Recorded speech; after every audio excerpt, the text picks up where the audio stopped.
زما وروڼو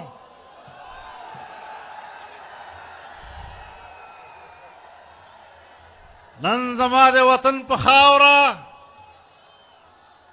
چې عالمي قوتونه رانږدې شوي اسلامي دنیا ناسته انسانیت دپاره امن غواړي زه دې ته د خپلې خاورې عزت وایم او د 88 کالو نه د دغه ورځې په انتظار کې یم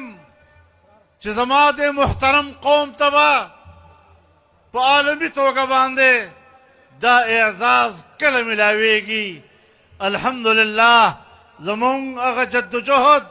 نن رنګ راوړ